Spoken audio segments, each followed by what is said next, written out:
And then we're live, and it's Be Fabulous You February, and we're talking today about elevating your eating. Check out my hashtag Be Fabulous You playlist A to Z. We're on the letter E. We're going through it for February, and then we'll start going through it for Fridays. Eating healthier, elevating your eating. So I guess the approach that I would take, and it's going to be a real quick conversation, is to assess where you are. Kind of just take a moment, an opportunity, a day, a week, a month to evaluate what you're eating. Consciousness is very, very important. So, no judgment zone. Just kind of look at what you're eating, Maybe keep a little notebook with you, and when you eat something, write it down. Hi, welcome in.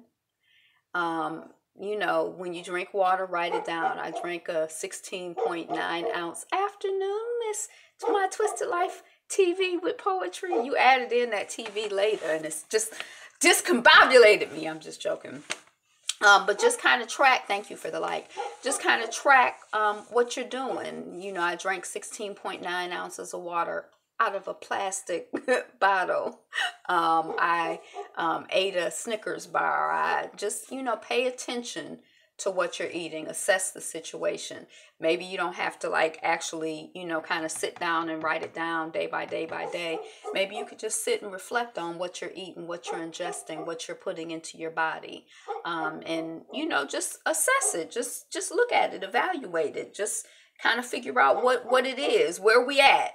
Because we got to know where we at in order to figure out a strategy to get to the next level, or to if we want to elevate, we got to know, well, am I on the first floor? Am I on the second floor? Am I on the 8th floor? What floor am I trying to go to? If you're on the 8th floor and you pressing 3, you're not elevating. So we want to talk about, we talk about elevating your eating. So first thing is to assess, and then the second thing is to address. So I know you've heard me say it a million times before. This is Angela. The channel is Be Fabulous You. We're working on 1,000. I know you've heard me say it 1,000 million times before. But if you didn't drink any water today, or if you notice that you don't drink any water, that's something that I noticed. I was late in life, old, before I realized, dang, I don't hardly drink any water. I probably don't drink anything except that if I get a meal and it comes with a drink, I'll probably drink that. And then every once in a while, I'll feel thirsty and drink some water. But at some point, I kind of realized, and it was late, I think I was in my 30s before I kind of realized I don't really drink, water. I don't have a water drinking habit. So if you're not drinking anything, something is better than nothing. If you're drinking 2 cups, 3 cups is better than 2 cups. Whatever, once you've done your assessment of where you are, I think that, I don't know why, but I just kind of feel like that water drinking, that dehydration, that hydration is really, really, really, really, really, really important. I think that a lot of issues that we have, constipation, headaches, dementia, I think there's a lot going on, and a lot of it is because we're dehydrated. And there's some things that, I think caffeine is a dehydrator. So you think you're drinking coffee or soda and you're like, I'm drinking something, but it's sucking moisture out of your system. So just straight up water, just water, water, just straight up. Don't get the little Kool-Aid packets. They don't call them Kool-Aid packets, but it's something like, I've been to events where they give you this stuff to put in your water to make it taste like Kool-Aid. I don't know. It's like flavor. If you're going to put some flavor in your water, get you a lemon or a lime or an orange and just squeeze some in, like a real one, like not no powder, not no chemical, like a real whole something, and squeeze some into your water. But just, if you don't focus on anything else, if you don't do anything else, just really, my encouragement, my support, my suggestion would be to really work on increasing the amount of water that you're drinking. When I was growing up, or when I was paying attention, it seemed like people were always like, oh, everybody needs 8 cups of water a day, or 8-ounce cups of water a day, which always confused me. The best thing that I've ever heard, and what I use as my guidance, is whatever your body weight is. I used to weigh about 100 pounds. I'm probably a little more than that now, like maybe 120. But like I always think like in hundreds. If you weigh 100 pounds, then your target is 50 ounces. If you weigh 200 pounds, your target is 100 ounces. You understand that? So it's like you take that pound and you cut it in half, and that's the ounces. So the pounds you weigh, half that in ounces is your target for water. Now, what I have personally found is that if I hit that, that's like my minimum target. Hi, welcome on the chat. If I hit that that minimum, I can kind of maintain. But if I really want to do something, I try to double it up. So I try to hit 100 ounces a day or 150 ounces a day. If I'm feeling run down, if I've been eating a lot of cheese, if I've been eating a lot of sugar, I'm gonna try to hit that 3 times half my body weight. So if that makes any sense. So I have found, I know that there are people out there who want to talk about, what is it called when you get sick from eating too much water? I just feel like that's some bull. I think that it is a possibility, but I think that most of us are nowhere near being in danger of being overhydrated. There's water poisoning, whatever the term is, but just focus on that water, focus on that water, focus on that water, focus on that water. Let that be, in a day by day thing. Let that hit in that water target be your goal. I used to have headaches every day. Even though I had been a vegetarian for 15, 20 years, I used to have basically headaches every day. My bowels weren't really, it was like a lot going on in my system. When I started drinking water, I'm like, oh my gosh, I hardly get sick. Like I used to get colds every year. I get a little sickly, but I used to get colds every year. I used to get colds and have, like a lingering cough, and for like 3 or 4 years in a row, that cough turned into conjunctivitis. I had all kinds of stuff going on. And when I started focusing on drinking water, I get headaches. I have a little headache now. I think that's like, I didn't drink water, but like in a month, let's say, I might get, 2 or 3 headaches. Like the last couple of days, I've been kind of low on my water drinking. In the wintertime, I find that I have to be really conscious of like warming my water up, because I'm like, drinking is cold. I don't want to drink cold water or room temperature water. And it just gets at the bottom of my list. So I have to like make a decision. Like now that we're talking about it, I'm realizing, I haven't been drinking enough water because it's colder. So, I actually go and heat my water up, and that makes a big difference in me being able to get water in my system. But I used to have headaches every day, basically. Like I used to buy the big, bottle of Tylenol that had like 1 million pills in it. Tylenol extra strength caplets, not capsules. That was my preferred, my brand. And I can't remember the last time that I bought a Tylenol. I shouldn't say but probably half the year I'll get a headache with my cycle. But that drinking water, I feel like that's like a foundational thing. A lot of sicknesses that I think that people have, I think it's because they don't drink water. How much water are you drinking? Do you drink water in a day? Do you have a target for a day? If you fall off that target, if you don't hit it today, you can start over tomorrow. A lot of times, personally, I don't like to drink water after 7 o'clock. So I try to drink my last serving of water starting at 6 so that I can be finished at 7, or else I'll be up drinking using the bathroom all night. But if it's been a crucial day, I'll drink some water at 7 or 8 or 9 if I need to get it in my system. How much water are you drinking a day? Do you have a target? Do you have guidelines? Do you have a system? Be flexible with your system. I used to find that 1.5 liters worked great for me. If I just got 1.5 liters bottle, that worked great for me. And I would just work on finishing that up during the day. And then I found that I was carrying that 1.5 liters bottle around with me for weeks and not finishing it. So I had to switch it up, and I went to 1/2 liter bottles. That's when I still used a lot of plastic. I went to 1/2 liter bottles, and it would be like, okay, I'm about to knock out this 1/2 liter bottle. And, I could hit those 3 of them a day. I do half my body weight, but a minimum of 64 ounces. Poetry. Yeah. But just be willing to switch it up. If you got to heat it up, if you got to, cool it down, put ice in it, put lemon in it, put lime in it, change the container that it's in. I have my big container. I have my little container. I have my glass containers. The water is just so so, so, so important to me. I don't know what your experience has been, if you've increased the water that you're drinking, if you've noticed a change, if you've noticed an improvement, if you've noticed any difference that it's made, if you've always been a water drinker. My brother is like, oh, I love water. I just drink water. I'm, probably 20 years into my water drinking campaign, and it's like every day for me so far. Maybe tomorrow will be different, but so far it's like every day that is a job for me. Like I have to be on it. And some days I can't get paid for the job because I didn't do it. But I mean, every day it's like I have to be on that water. And I try to keep it in my consciousness and just, I just have to have a willingness to start over again, because I can't say that it's just become like a habit that I don't think about. Oh, I don't have to think about, I don't have to think about, there are some things I don't have to think about doing. Drinking water is not one of those things. I have to be on that every day. And then once you've also looked, another thing that I think is really, really after the water is the sugar.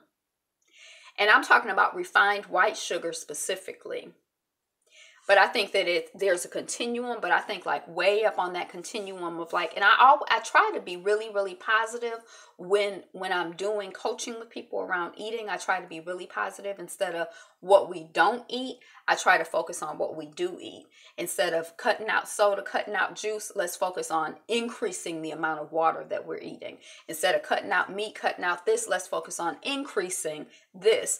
But I'm going to tell you that that sugar, and it's sort of a political thing now, and also a health thing. I just think that sugar, the more that I read about it, the more crucial the sugar seems. I had read an article probably 5 or 10 years ago that was like, sugar is more addictive than heroin or cocaine, or I don't know what it was. And I was just shocked because, I thought of myself as relatively clean. I was a vegetarian and, but I like me some sweets.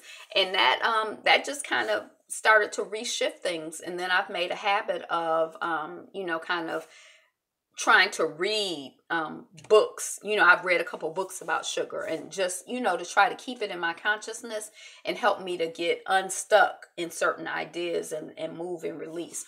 So I wasn't able to just like cut out sweets totally and completely. But what I did do is, really, really, really, really try to reduce the refined white sugar in my life. So I stopped buying refined white sugar, and I really stopped buying sugar when I did it the first time. I just stopped buying sugar. I would use things like maple syrup. I would use things like dates. Dates are really, really, really super sweet. Refined white sugar, dates, maple syrup, but the dark maple syrup, I can't remember what it's called, but there's like a amber maple syrup, but the dark maple syrup, like when you do the master cleanse, the lemonade cleanse, that's when I started getting into the maple syrup. So whatever, it's like whatever that one is, that one has nutrients and stuff. I started getting into agave. My favorite is dates now. You throw some dates in a smoothie, you get the fiber with them, the wholeness of them, plus, the sweetness. But I stopped buying it. Now I would still eat sweets out, but just whatever strategies you can implement to start to reduce the sugar, the refined white sugar in your life, start to implement those. Even if it's just, I like Snickers and I like Starburst. So just maybe, I'm going to stop buying Starburst. If somebody give me a Starburst, I'll eat it, but I'm not going to buy any Starburst. Or whatever it is that you can do to fight against sugar. We got to fight against sugar. And when I started studying the politics of sugar, particularly when it pertains to Black and brown folks, I was just like, oh my gosh, like my mother says, sugar is evil. I'm like, oh my gosh, sugar is evil. So, that's another thing in terms of elevating your eating. And then I think the third thing that I want to say, and I am going to link that video, is your support system. And I don't mean just the support system of the people that you talk to and the people that you're around, although that is very, very, very important in terms of being able to elevate your eating. When you're around people, when I'm the healthiest person around, it's not going to push me. When I'm around people who are doing better than me, or, then that's like an inspiration. I always tell people, I remember spending time at my father's store. He sell chili cheese fries there and hamburgers and whatever. And people are like, whoa, you so healthy. And I was forever dropping a little bit of fries in his thing and eating all those French fried white potatoes. But then I remember one job I was on where my boss would come in and he'd have like half a watermelon and just put it on his desk with a fork. And like during the day, he'd eat, you know, off of that. And at that job, we ended up having a salad club where we bring in, you know, like, so it depending on who you're around. But when I'm talking about what you surround yourself with mentally or the support that you get, what I really wanted to talk about is books and reading. And now there's this whole genre of films out there. Like there's this one that everybody is talking about. I've heard a lot of people criticize it, but some of my cousins came off of Meat. Is it called What the Health? Whatever this big movie is that people are watching now. But there's films, there are books, there are all kinds of things out there. Articles. I stay trying to read articles and books, and you know, even if it's just like one book a year, pick up a book about the Sugar Blues is a good book to pick up. Dang, I'll have to find, there's a couple books that have been really, really critical, but you know, go to a health food store, go to your bookstore and look in the food nutrition department. I don't know what it is, but just pick you up something, you know, that's designed to start, was it Cornish? Dang, I used to have a whole, slew of books I recommend to people, and I haven't done it in a while. But pick you up some books, and watch you some movies, and, you know, put you around some people who are trying to elevate their eating and progress and learn something new and get some education. And don't just, a lot of times our education about food or the way we think about food has come through propaganda. Like these corporations are trying to sell us stuff and sell us certain ideas. And part of what they selling us is they going to make us sick off the food. And then we going to have to buy their drugs. The pharmaceutical company and the agricultural companies are mixed in together. So part of what they're selling us is this idea that we have to buy certain things and they're so good and they're so delicious and we can't live without them. So they can get us, you know, we on this wheel, and then the next part of the wheel is that we on dialysis, that we, you know, on this drug, that we on that drug, that we're over here. My grandmother, what made me decide to do a meatless diet? My grandmother, when I was in high school, my grandmother died of colon cancer, and my mother did research, and she was like, oh, meat sits in your body and rots, and that's what causes colon cancer. And I was like, she's crazy. But she stopped buying, like I used to love steak, and I used to cook steak, but she stopped buying red meat. She would still buy in the house, like for groceries, she wouldn't buy red meat. So pork or beef, she stopped buying. But she would still buy chicken or fish. Like I could cook those in the house. When I went out to eat, I could still eat whatever I ate. So my diet didn't drastically change, but my consciousness sort of started to shift then when that happened. Like, you know, and I thought she was crazy when I went away to college at the same time that I was kind of like, you know, being educated and around people and learning, wait a second, there are people in the world who don't eat meat in every meal. Like, I don't know why that was like so radical to me, but it was. I just thought for every meal, if you have a meal, you have to have meat and a starch. I didn't really think about the fruits or the vegetables. I remember one of my girlfriends was like, well, ketchup and lettuce on a burger, that's your vegetables, you know? But like the idea that there were people in the world who didn't eat meat for every meal, I was just kind of like, I don't know. That was just like shocking to me. But then at the same time, I was also exposed to this idea that even though I had grown up not having my hair permed all of my life, but I just started being around more and more people who didn't have their hair permed. And it was kind of like, I don't know why the two are conflated in my head, but it was like the things that I always felt that I had to do in order to be alive, acceptable, you know, in order to survive. Like, you know, I guess being dark and nappy headed and skinny, it was like, well, I gotta perm my hair to survive. How am I gonna be out here in the world with nappy hair too? My battery is about to die. So that just kind of started shifting it. My mother had shifted it, and then, you know, I got out there, so I stopped eating pork, you know, and then I stopped eating chicken. Then I stopped eating pork, then I stopped eating beef, then I stopped eating chicken, then I stopped eating fish. And then I actually kept going. It was not like over a month period. It was like over like a 4-year period.